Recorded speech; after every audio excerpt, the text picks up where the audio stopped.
안녕하십니까? 눈꺼풀 떨림에 대해서 간략히 설명드려 보겠습니다. 눈꺼풀 떨림이라고 했을 때 이 눈꺼풀이 살짝 잔떨림처럼 파르르하고 떨리는 경우가 있는데요.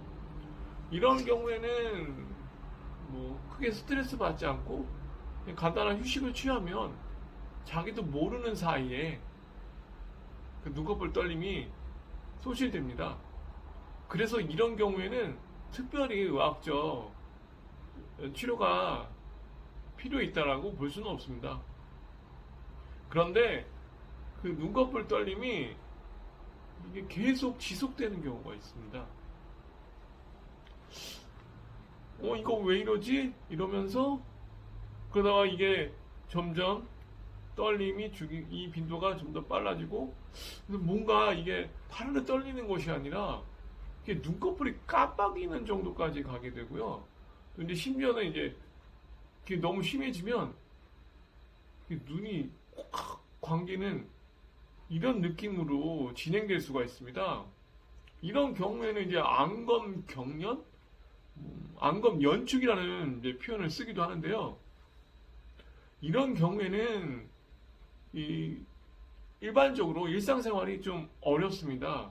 뭘 한 곳에 보기가 어렵기 때문에 일에 집중하기도 어렵고 또 대인관계에서도 또 사람들에게 약간 혐오감을 줄 수도 있고 그리고 무엇보다 눈이 이렇게 쭉 감기기 시작하면 시야가 좁아지기 때문에 앞에 전방을 잘 보기 어렵기 때문에 운전 같은 건 솔직히 위험합니다. 근데 이런 경우에는 의학적 도움이 반드시 필요로 하는데요. 서양의학에서는 이 보톡스라는, 그러니까 이 눈꺼풀 주위의 근육을 마비시키는 그런 약물로서 치료를 하게 됩니다. 뭐 일반적으로 환자들의 경우 보면 3개월 정도 주기적으로 치료를 받으면서 이제 그 눈꺼풀 떨림이나 이런 눈꺼풀이 이렇게 감기는 걸 막는 건데요. 만약에 이제 그런 보톡스 치료도 크게 효과가 없거나 반응이 없다면 수술적 치료, 즉 외과적 치료로 접근하는데 그 외과적 치료라는 것이 또 부작용이 있을 수도 있고 그 치료 효과도 장담할 수 없기 때문에 환자들이 주저하는 경우가 꽤 제법 있습니다. 근데 이런 경우에 한의학적 치료가 또 특히 안검 연축에 대해서는 어떤 대안이 될 수 있다는 것을 말씀드리고 싶습니다.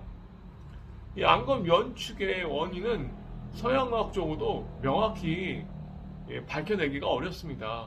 그저 어떤 신경이나 어떤 혈관의 어떤 개념으로 접근해서 그것이 뭔가 오작동을 일으켰나 보다 이 정도의 어떤 개념으로 가는 것입니다. 그래서 이게 그 근육에 마비를 시켜서 그걸 억제하는 식으로 눈꺼풀의 어떤 경련이나 이 눈꺼풀이 이렇게 눈을 가리는 그걸 막는 어떤 식의 접근 치료를 이제 가게 되는 것이고요. 한의학적 치료는 어떤 기혈의 흐름을 이렇게 통하는 경락이라는 개념이 있는데요. 그 경락을 통해서 인체를 조절한다.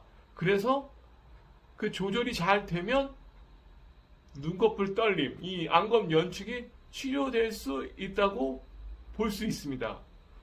어떻게 보면 이 한의학적 치료가 이 서양의학적과는 달리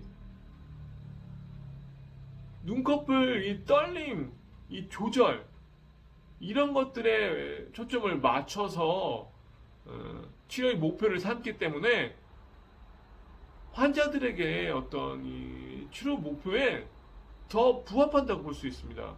왜냐하면 서양학적 치료는 단순히 눈 감기는 걸 막는다.